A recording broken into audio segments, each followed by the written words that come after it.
Gonna shoot me down, down, down, down, down, down. Now I'm bulletproof because of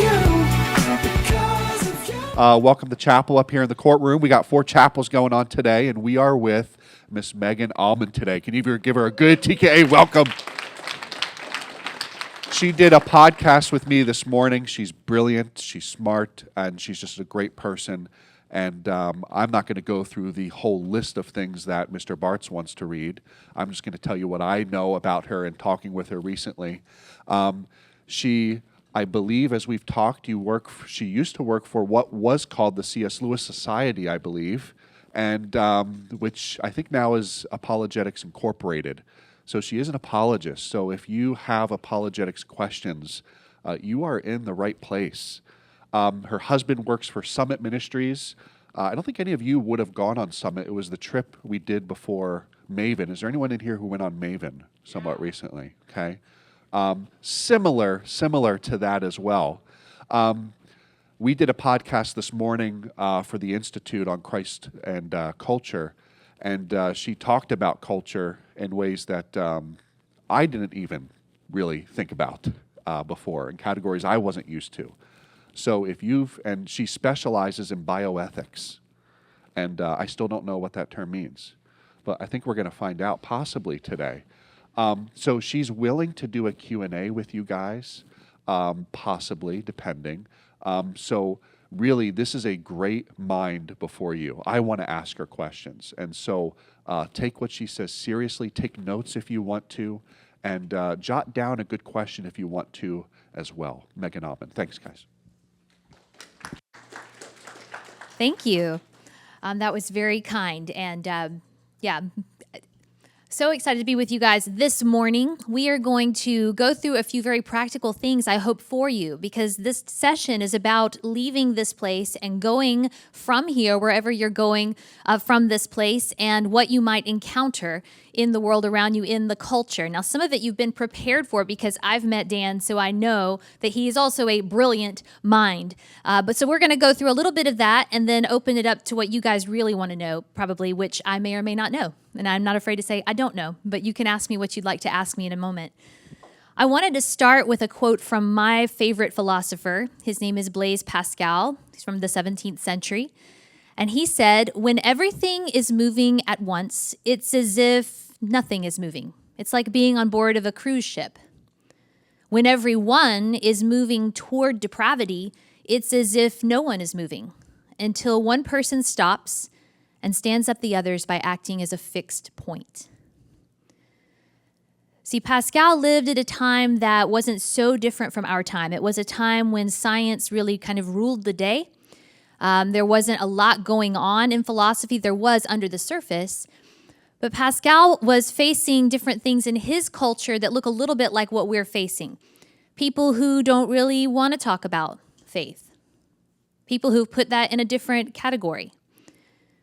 He talked a lot about what he called diversions, that people could ignore the big things in life as long as they had enough diversions to run to. My hero, Dr. Peter Kraft, a good Catholic philosopher, says it this way: you can hide the elephant in the room if you have enough mice. We have plenty of diversions in our culture, and people seem to be running to those to escape big things, big questions like meaning, like purpose, like what is good and true and beautiful. Not a lot of people sitting in those questions or thinking about those things. But in reality, we are inundated by ideas all over the place, which is what really attracts me to apologetics. I want to know, what are the ideas coming our way, and how do we grapple with those? How do we think about those well? After all, Scripture tells us that we ought to take every thought captive to the obedience of Christ. So if we pay attention long enough, we can start to recognize patterns of ideas in the world around us. That is really where our battle is in terms of leaving here and entering into a culture and that whole melting pot of ideas. Can we keep our eyes on a fixed point? So we're going to talk about those ideas. And I know there's a lot of people who are talking about the fact that when young people leave school, when they leave high school, they leave the faith. And the record shows that that's happening in alarming rates. But Lots of people are talking about that. I'm much more interested in the ones who don't. What is it that they have in common? So that's what I'll spend my time talking about with you before we can open it up to what you guys want to ask. But it turns out there's a guy named Stephen Garber, and he wrote a book called The Fabric of Faithfulness. It's something, if you don't have or haven't read, you should. And he studied that very question. What about the ones who aren't leaving the faith? What do they have in common that holds them, not to where they're just like maintaining their faith, but flourishing in their faith wherever they go from high school? Secular campus, Christian campus, straight into the workplace, into a trade school, whatever it is, they're flourishing. And it turns out they have three things in common. So we'll talk about those three things. The first point's going to take the longest to unpack, and the second two are pretty simple from there. Number one, those students have in common a worldview that is big enough for their big questions and their doubts. That's the biggest one. Number two, those students have in common what he called incarnational disciples. So people who put flesh on that worldview and walked it out in front of them in ways that they could emulate. They spent time with those people. They had mentors, more or less. Many of them, not just one. And number three, those students had a community of like-minded peers who would encourage them to keep walking. Pretty simple, pretty practical, but those were the three things. So we're going to talk about that worldview that's big enough. And what I really want to do is dive back into Pascal and borrow from him to make some working categories for us so that we can understand what it is you're going to run into out there. You'll run into it pretty much everywhere. I say out there as if it's just outside of these walls. You're already in it, you guys. The worldview that's big enough to handle your deepest questions and your deepest challenges, I do believe, is Christianity. The only reason I am a Christian is because I think it is objectively true. I think it's really real. True not just for me or mine, but true apart from me. Something to be discovered time and time again as the best explanation for the way the world really is. Now, you guys are in an environment right now where you get the privilege of hearing that often. I do want to give you a little bit of a warning. Be careful that you don't do what many of the students who come to me and my husband do. That you don't just get like a Jesus vaccine, where you get just enough to be immune to the real thing. Because the deeper you go with your questions into Christianity, the more potent it is. And it doesn't stop being powerful. After all, God is infinite. It's a wild ride. But our world will attack what you believe you know in three ways, and they're all connected. The first way is it's going to attack you on grounds of knowledge. What is allowed to be known? What counts as knowable truth? Number two, it will attack you on grounds of anthropology. That's the stories of what it means to be human. And number three, it'll attack you on grounds of ethics. And those all kind of flow from one another. So let's talk about that for a minute, and then we'll get to those final two practical points that I made just a minute ago. Pascal, I told you, was a 17th century philosopher and mathematician. He was also a physicist, which is kind of crazy. People specialized in so many things back then. But he was a contemporary of another thinker. And this thinker had an interesting idea that dropped into the well of human history and kind of unintentionally started a domino effect that comes down to us and affects us where we are. We could even trace this idea as far back as somebody like Plato, but we're going to start with René Descartes, because he was a contemporary of Pascal. Now, Pascal had a lot of questions. He was a little bit of a skeptic in a healthy way. In other words, he had room for those doubts and those questions, and the more he wrestled with them, the deeper he went into his faith. His curiosity was deep, and so he sought deep answers to satisfy that. René Descartes, also a brilliant philosopher and mathematician.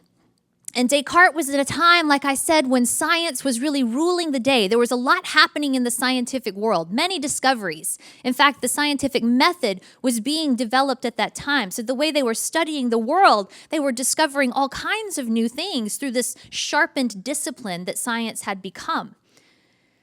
Philosophy was a little more stagnant at that time in terms of big discoveries. And so Descartes was looking around going, man, you know what? We should try what they're doing over in science in philosophy. Now, how many of you guys understand scientific method. You're going to like go study science. You love it. That's you. I'm just wondering, couple people, not a ton. Awesome. Okay, we should. We need you there. In science, it's a great idea to begin every experiment by doubting everything. In other words, let's prove what we can in the physical world, which is what science is limited to, and build on our knowledge from there. Science people, does that make sense? Is that a good idea? Awesome. Yes, absolutely. So Descartes watching them discover all these things, and he says, okay, we want to make philosophy efficient. Let's try that in philosophy. Let's start by doubting everything. Therefore, he is known for saying, who knows Descartes' famous line? I think, therefore I am. That's the one thing he could prove. That's the one thing he knew. So he started there and he began to build. Now, it was an interesting project, but the problem is philosophy isn't like science. Philosophy works like a floodlight. If you guys have ever read a philosopher, it's maddening sometimes, especially if you're not like a fan of reading. Because philosophers, you think, okay, they're going to tell me what they want to tell me, so I'm going to jump in and start reading, and all of a sudden you find yourself reading all around the edges, right? And you think, okay, now they're going to get to the point. And it's like, nope, we're going to go around again, and we're going to keep doing this until I say the thing I wanted to say to begin with, but now it's in light of all the other things. That makes sense to you guys? That's philosophy. It's a floodlight. Descartes' idea was to turn philosophy into a laser beam. I don't know if you guys ever like lost your keys in a dark room and tried to find them with a laser beam. Like, how'd that go for you? Not well. You get the problem. It turned philosophy into something that was very efficient, but it lost all the things about it that were very profound. Now, that was not Descartes' intention. And Pascal was the one watching this happening, asking his questions, and saying things essentially like, this is not going to go well. And he was right. Not too long after Descartes passed away in the mid-17th century, there was another thinker by the name of David Hume. And David Hume was an atheist thinker. He was heavily influenced by Descartes' idea. Rule number 1 of apologetics is that ideas have consequences. Rule number 2, if you hang out in my territory of bioethics, the ethics of life, is that bad ideas have victims. Ideas have consequences. So Descartes' idea had the consequence when it met a real skeptic, David Hume, who believed we should just doubt everything. David Hume posited a new idea in the Well of Human History, and that's the one I want to get to show us what's happened to us on grounds of knowledge. The idea was called empiricism, which was essentially the idea that the only things that count as true knowledge are things that you study empirically or with your senses. That's scientific method. If you can touch it, taste it, see it, hear it, smell it, it counts as true knowledge. But if you can't study it that way, said David Hume, then you can't know it. Now that did an interesting thing in history. Because all of the things that we believe to be true and knowable, not just Jewish thinkers and Christian thinkers, but even the Greek philosophers, had held together roughly until that point. And when empiricism entered the well, things blew up. That's an explosion. And now we had two ways of thinking that came down through the ages all the way to us. On the bottom rung of this, we have what's known as the facts realm. And in the facts realm, everything that is true is found in science.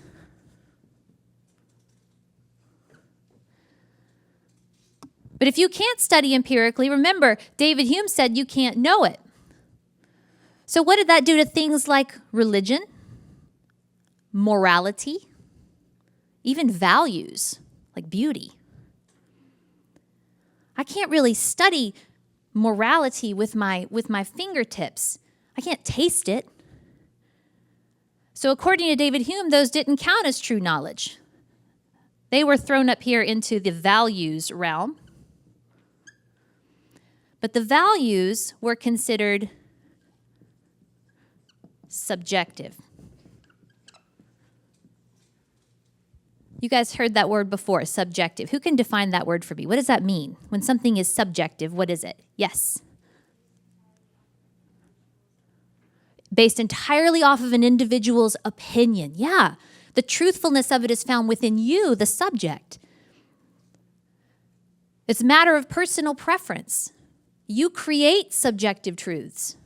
And for that reason, they're all equally valid because my personal preference has no more authority than yours. These things that couldn't be known, we're up to us to decide. And this has come all the way down to where we are, and the world is still very much like this. So that if you leave here and you go onto a university campus, even some campuses that are more Christian or more conservative than others, you might be attacked on grounds of knowledge when somebody says, oh, wait, you're talking about creationism? You're talking about the fact that God made the world or the idea that... Okay, no, that doesn't count. That's not what we study here. We can't know that, but it's fine if it's true for you. Subjective. But this is a fairly modern notion. After all, we could go and ask Dr. Hume, David Hume, Mr. Hume, can science explain to me empirically why science ought to be the ground of all that we can know? Can he do it? He can't. Everyone has to do the philosophy. Everyone has to wrestle with the values. Everyone, it turns out, is religious. From the Latin religare, it means that we put things together. We weave ideas and stories together about the way the world really is. Everyone is doing that. Can't escape it. But this kind of broke things. You'll be attacked in the realm of knowledge, but you shouldn't be. That is the result of an idea. You'll also be attacked in the realm of what it means to be human. Inevitably, each of these lines coming down through history tells us something about what it means to be human. And there are a lot of isms that spin off of these, like worldview isms. You guys have heard of materialism. Yeah, that's down here, right? Modernism, also down here. But then you have things like romanticism. That's up here. And you have things like postmodernism, also up here, right? So these both have ways of looking at what it means to be human. We're going to look at a couple of those categories because inevitably, if we split it all apart, we're going to be thinking about pieces of the whole, not the whole in and of itself. And when it comes to the question of what am I as a human being, well, this realm of thinking can only give us one kind of answer. The material world is all there is in this realm. And so what you are is just a body. Just a physical body. That's all you can be. That's all that's allowed. You're just molecules in motion. That's it. Every thought, experience, feeling that you have, memory, it can be explained away through chemical processes, cause and effect, chain reaction. You are a machine made out of meat. Now, there are some issues with this because there's much more to you than just your body. Let's try and demonstrate this in a couple of ways. If you were to, sorry, Dan, I'm going to talk about sharks. You good? If you were to go swimming off the coast of Kauai, like Bethany Hamilton did, God forbid this happened, by the way, and a shark attack happened and you lost an arm, would your friends be coming to the hospital to visit 3/4 of you, or would they be coming to visit you? Pretty simple question. They're coming to see you. There is more to you than just your body that grounds your identity through time and through change. Another example, there's more to you than just your body. You guys, do me a favor, close your eyes. This is weird, but trust me, I'm not going to do anything crazy. Close your eyes. I want you to imagine a unicorn. When you've got it, kind of nod your head. Let me know. Okay, cool. All right, open your eyes. Will someone describe their unicorn to me? What'd you see? Yeah, thank you.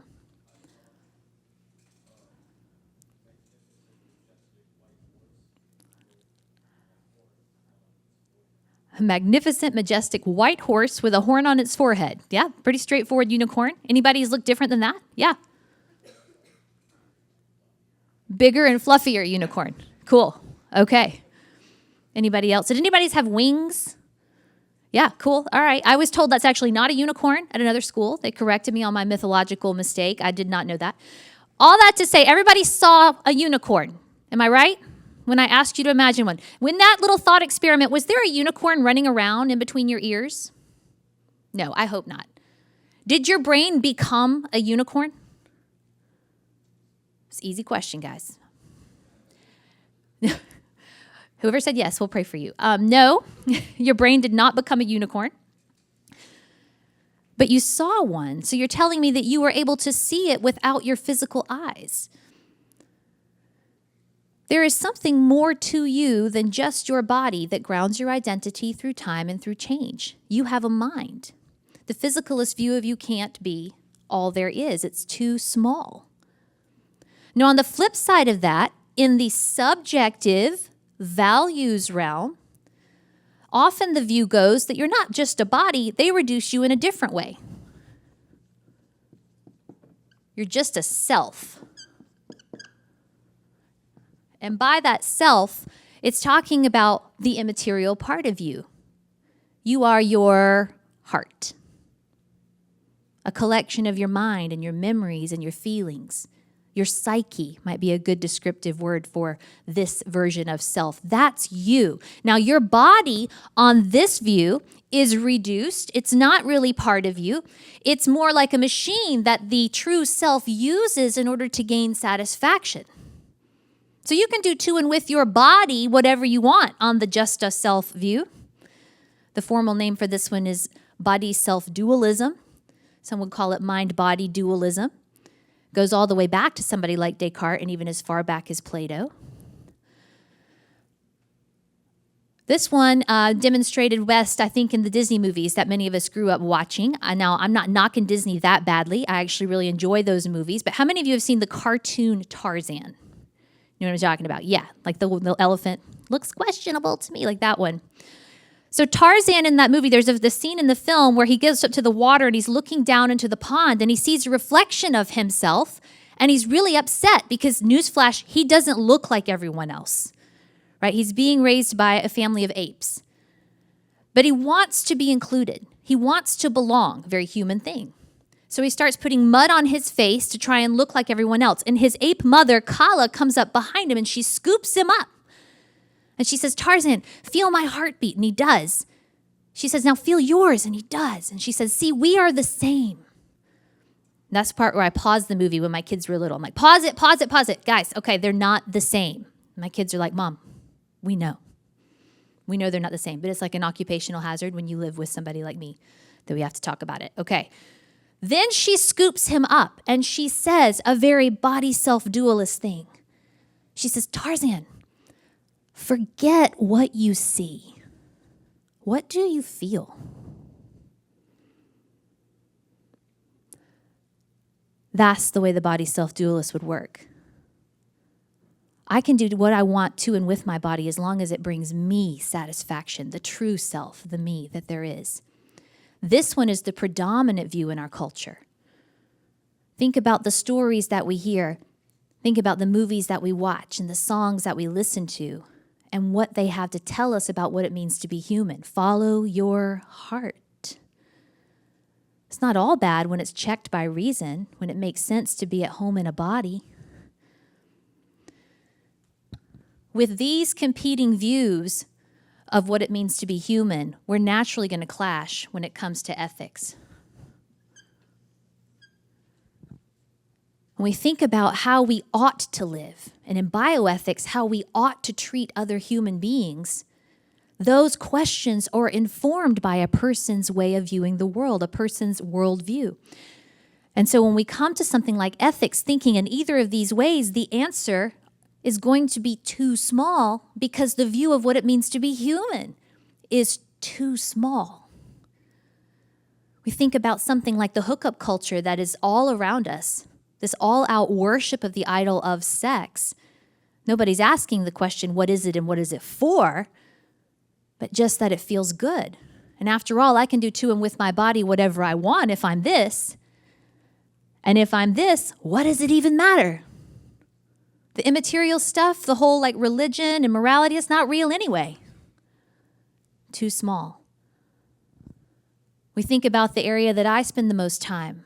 I talk a lot about the issue of abortion, answer a lot of questions in that realm. It's a tough issue with a lot of hard things that bump into it. But for the purposes of this discussion, what does it matter if it's all just physical? And up here, oh, that entity, it can be human and it can have value if I determine that it is and does. What does this do about other areas of how we ought to live in the world? It's informing them from views that are entirely too small.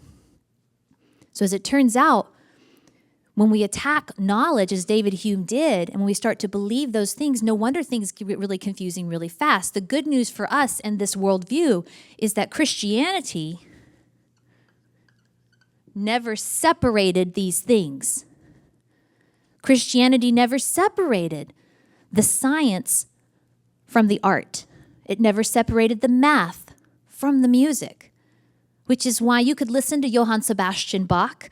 It's hard work. It demands a lot of you because it's very beautiful. So beautiful, in fact, it might bring you to tears if you truly work hard and listen.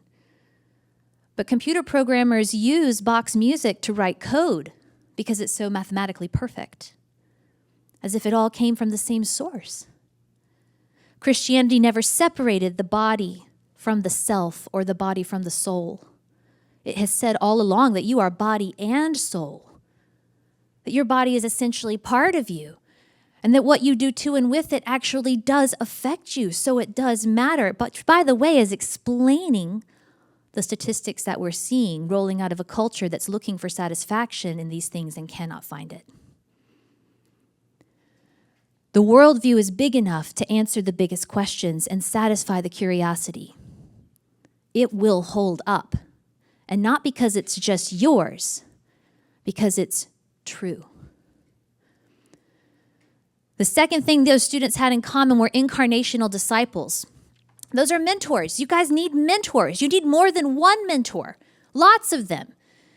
And these days, it seems to be a strange thing. We're running into this with our students. Well, my husband runs a gap year school, so we actually live with first-year college students all during the year, about 32 of them right now. The class is never bigger than 36. But what we run into with our students is they go, well, I've tried to get mentors. I go to my church and I ask people, and they just seem really like intimidated by the whole thing. Turns out the older generations don't think they have a ton to offer younger generations, which is a mistake. And younger generations don't think they have a lot to offer older generations, which is a mistake. Both of those are untrue. So we've encouraged them is the way that I'll encourage you. Don't go ask someone, will you be my mentor? Unless they're like super open to it. No, go ask them a specific question. And in fact, ask them if you can buy them coffee. Take them to a cup of coffee and ask them your question. It might be about their faith. It might be about the work that they do, and you admire the way they do that work, and you want to learn something about it.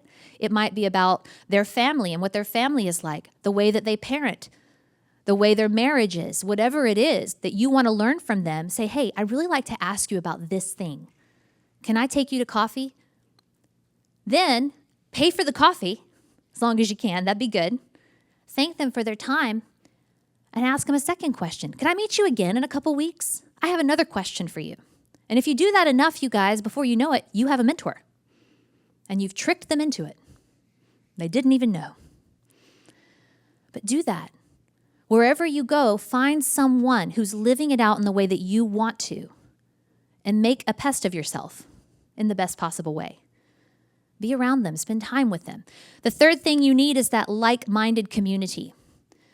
As you leave home, you're going to go through the tension of where your family is kind of the center of your community and your core group of friends to where the larger body of Christ becomes your central community. It's a tough transition, you guys, but a good one. I just watched that movie Inside Out 2 on the plane last night. That was a mistake. I cried all the way through it, ugly cried on the plane. But the whole notion that you become more and deeper as you mature, if you are willing to do the hard work and do it well, is true. And as you enter into that kind of community where you guys go, find a church that you can call home, wherever it is. If it's away from West Palm Beach, I don't know where you guys are planning to be. Have a list of questions that you want to ask the leaders of that church. Take them to coffee. Ask your questions. Find a place where you can get plugged in. Might be a campus ministry or, I don't know, a young singles group, college group at the church. So whatever that is, look for that. And those three things are the three things that students have in common who aren't only living out their faith, well, they're flourishing in it wherever they happen to go, even when the challenges hit. All right? My goal for you guys is to be the fixed point. That'd be my wish for you, like Pascal said. I'd said I would make my comments pretty brief, so I'm going to pause there, and then we can have some fun this next little bit. If you guys have questions, I will do the best I can. I have a hero. Peter Crave says, I see you. Peter Crave says that when you do the Q&A, that's when people get to learn what they really want to learn from you, so the boring lecture part is over. And so then you can ask what you want to ask. But my other hero, John C. Lennox, says, this is the part where you get to plumb the depths of my ignorance. Also fun. If I don't know an answer, I'll try to send you to who I would go look to. Yes? What exactly is bioethics? Bioethics, the ethics of life. So bioethics is, it's been around forever, but as far as a labeled field, it's fairly young and very quickly moving. So bioethics, some people think it just deals with medical ethics. Like you think bioethics and you think questions about medicine and how we are to make decisions about medical things, but it's much more than that. It deals first and foremost with those questions of what it means to be human and what worldview is informing that. It deals with ethical questions about both medicine and the technologies we have and where they touch us at different points in life. So bioethicists look at these things from, I'll borrow terms from Nigel Cameron, the theologian, making life, things like the abortion issue or artificial reproductive technologies. How should we be able to use those, or should we use them at all the way to taking life, questions of physician-assisted suicide and euthanasia, and then all in between with what he calls faking or remaking life, and that deals with kind of biotech enhancement, different things like that. So bioethics being a fairly young field, the first in vitro fertilization baby, her name was Louise Brown. She's the same age as my husband. She was born in 1978. And the horizon of bioethics is changing almost daily, but it's being informed by these. And that's where a lot of the danger lies. So if you're going into the sciences, I applaud you. Mm-hmm. Okay?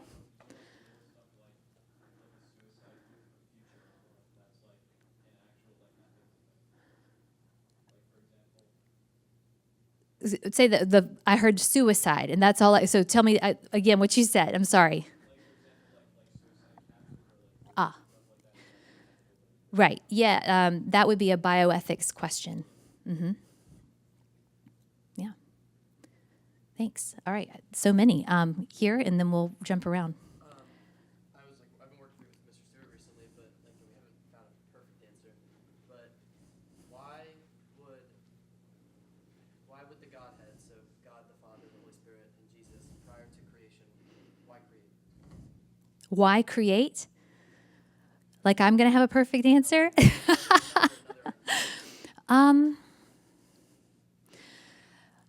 I mean, people much smarter than me have rolled around in that question and not come up with perfect answers. The best I can come up with is that he wanted to.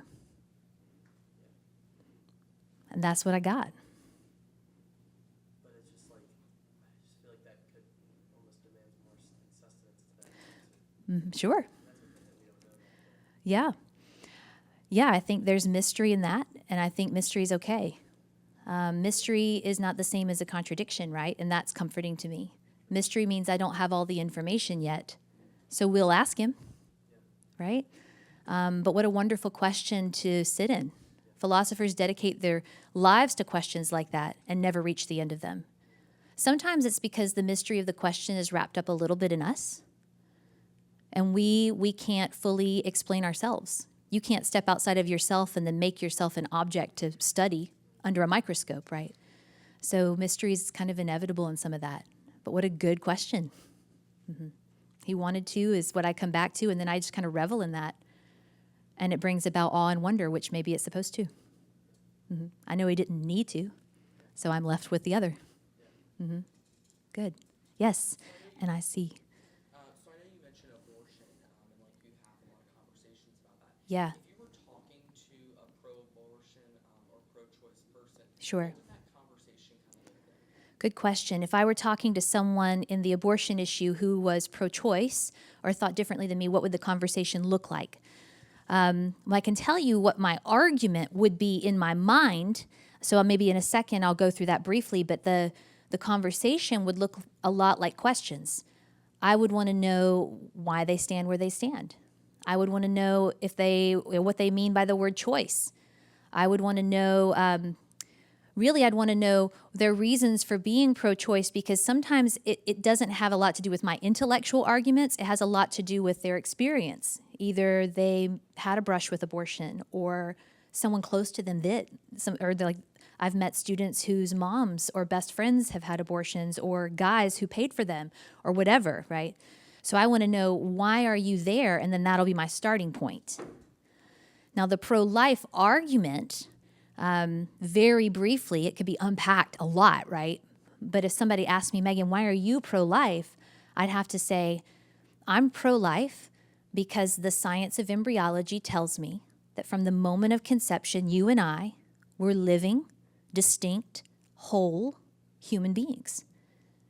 And philosophically, there's no relevant difference between the embryos that we once were and the adults that we are today that would have made it okay to have killed us back then, but not now. So differences you could point out, like size or level of development, environment or degree of dependency. Those are all differences between embryos and us, but none of them work to say that you could have been killed then and not now. Our value rests in something deeper. So that's the pro-life argument in a tiny little nutshell. Yeah, you're welcome. Thank you for the question. I saw your hand and then your hand. Thank you.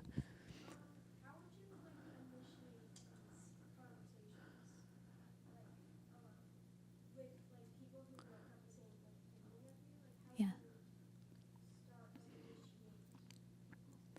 How would I initiate a conversation with someone who differs in opinion from me? So on this particular issue, on the abortion issue, or on any issue?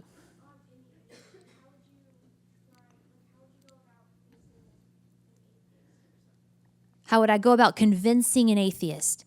Well, I'd do the best I could. I don't know if I could convince them in that moment, but what I would want to do, again, is I'd want to lead with questions, because I don't know how to interact with something if I don't know what it is, right? I know about atheism, but I want to know about the atheist standing in front of me. What does he or she think? And if it's about a particular issue, you could just ask, hey, what do you think about the issue of fill in the blank? What do you think about this question that I've been wrestling with?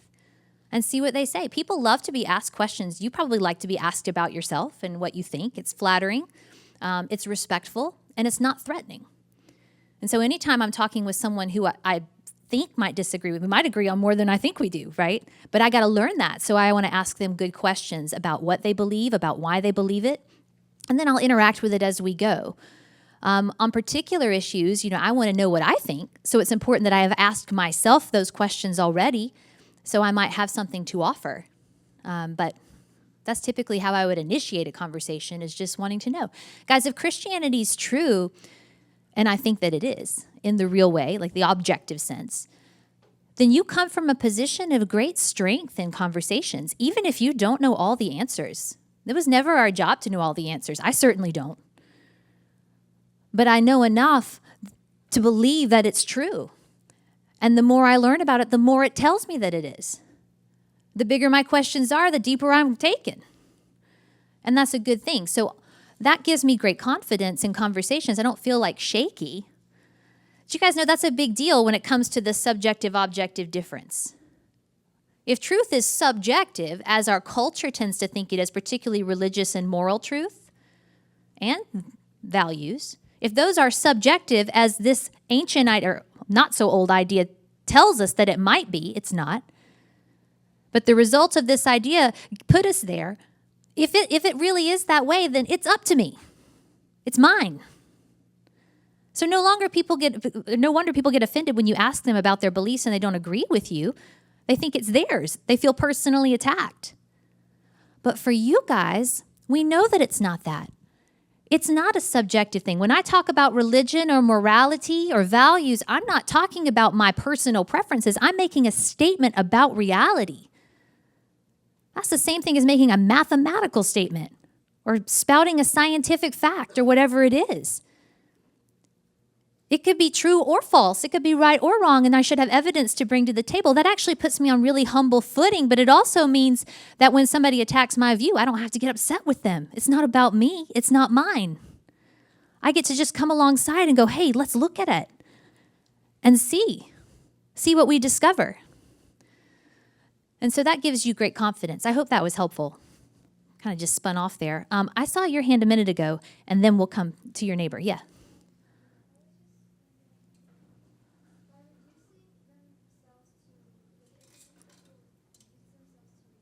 Yeah. Yeah. Oh my goodness, what a wonderful question. The question is that by reducing yourself to just a self or just a body, does that affect the way that you view yourself? That's the question? Yeah, I want to represent it right. And the rest of humanity. Well, certainly, right? But what it does is it affects the way I view myself in that I view myself in too small of a way. If I believe that I'm just a body and that I have no mind or no soul, well, that certainly affects the way that I would see the future, the way that I might decide what happens next, choices that I make, right? If I don't believe there's anything beyond just the physical, then when it comes to making ethical or moral decisions, that will certainly inform that. Because morality isn't something physical, right? And that's what happened along the way. If I believe that I'm just a self, well, what this is, and again, remember, these are a little bit overgeneralized just to help us have some thinking categories. But if I believe I'm just a self, that comes from a notion that what dictates reality, what's real and knowable, are the values, but those values are the ones that I create. That means I get to try and write my own reality. I get to be the creator of all things. I essentially get to do what human beings did in the garden and put myself on God's throne. And the problem is that when we start filling in the blanks and creating things, we are far too small. We don't take it all into account. This one that's running rampant right now is causing a tremendous amount of pain. And not everybody sees the why yet. Okay?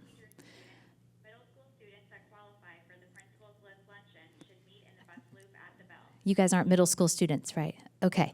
I didn't think so.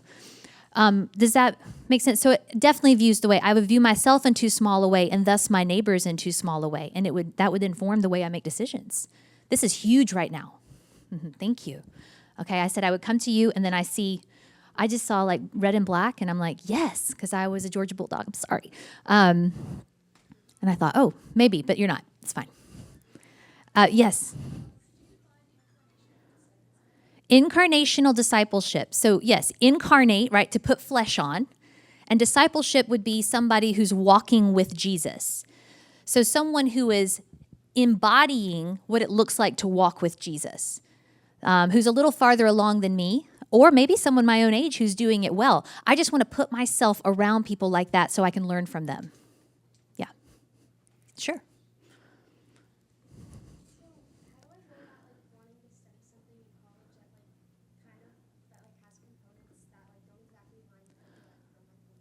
How do I go about studying something in college that has components to it that may not line up with what I've grown up understanding?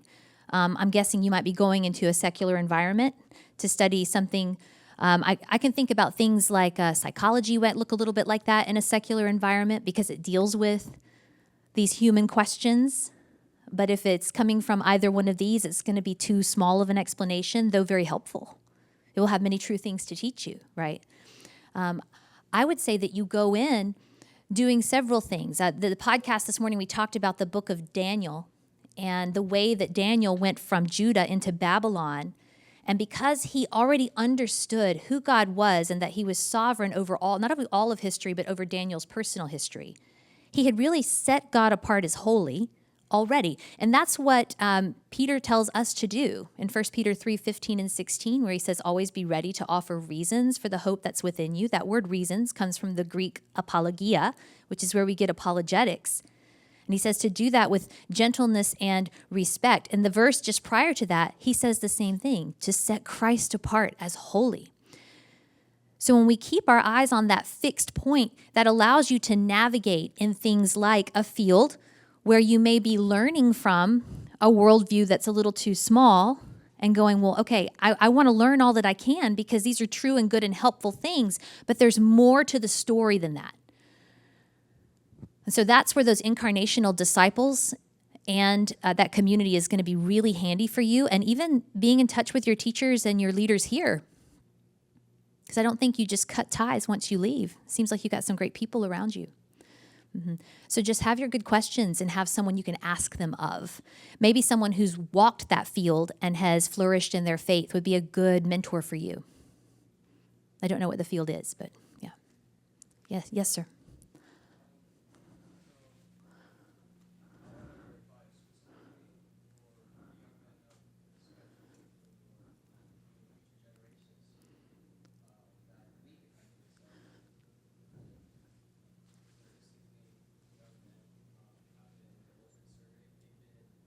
Yeah.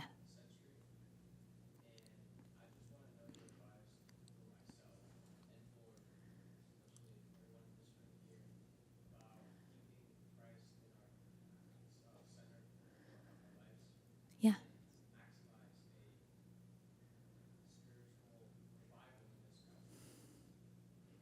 It's a beautiful question. The question deals with advice for young men who statistically are more conservative than they've ever been, but about walking into the future of the country. How do we do that and stay firmly grounded? Is that a good way to summarize that question? Good. Okay. What a wonderful question. And I will do my best to speak to it, and I hope that I will not be the last person you ask. Keep asking, right?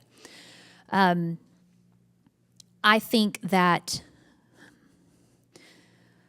understanding what it is you're leaning into is important. So I would begin with building that worldview that's big enough, right? A strong faith can sustain questions, doubts, and hard circumstances. A weak faith can't handle them.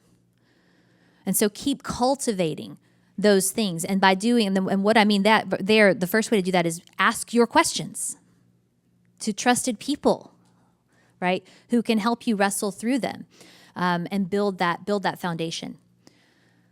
The next thing I would say is pay attention to the stories that are all around us and what they have to say about men, and particularly what they have to say about what it means to be strong as a man. My son and I had a conversation very recently where I had said something to someone about him, and it was a compliment, but he overheard it, and then he asked me about it later, which was the right thing to do.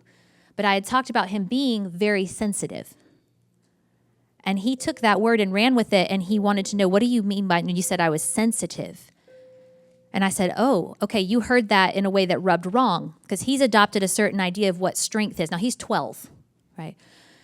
So I had to explain, Rogan, it actually means that I think that the way that you think about the world, you think very deeply. And he does. He asks big questions. And we've hopefully created a home where he's comfortable doing that. But because he asks questions and thinks deeply, he feels deeply. And there's nothing wrong with that. And he said, well, I don't want to be known as somebody who's weak. And I said, oh, dear child. Whatever story you've begun to believe about what strength is supposed to look like, let's rewrite it according to what is true. Men in the room, hear me on this. There is a difference between, and women too, by the way, this is true of all of us. There is a difference between feeling things deeply and allowing your emotions to rule over you, and feeling things deeply such that it directs you to make and do what you must do in light of those circumstances. The second is a picture of great strength. So for any man who's been told you're not allowed to feel things, which I think is very common among men in our society, the emotion most commonly associated with men is anger, which is pitiful. Probably comes from frustration of not being told you have other emotions you can express. But I think that that's important to understand what strength is and looks like. Jesus was meek. He was described as meek. We think of meek as like a baby. But the word for meek is the same root used as the word for the bit in a Roman war horse's mouth. That's the thing that takes all of that power and harnesses it and controls it, such that you guys, you are powerful, but you are marked by gentleness and self-control. And that power unleashes as it needs to and when it needs to, and not inappropriately. That's the mark of a strong man. So moving forward, I hope that the narrative that we begin to tell ourselves about what it means to be a man or a woman of God, there's lots we could say about that too, would be one that is better, more beautiful, more encompassing than whatever the world is selling us. And I would say that for you, lean into that and tell those stories. And that's a start. Okay? Thanks, Megan. Can you guys give her a hand? I skipped over her bio before because I wanted to make sure there was enough time for Q&A, and that was great. But she is a champion gymnast, was at the University of Georgia, a world-winning journalist, successful apologist, wonderful mother of 2 children, and a husband back in Colorado. If you guys want to linger and still ask her questions, you can. But I want to pray for us. Actually, Beltran, get up here. Can you lead us out in prayer? All right. Dear God, thank you for this day. Thank you for this wonderful speaker at Chapel. I thank you for the opportunity to encounter these ideas that will give us a deeper understanding of what it means to believe in you. I pray that this leads people to question and to seek answers, and that ultimately they'll grow in you. In your name, amen.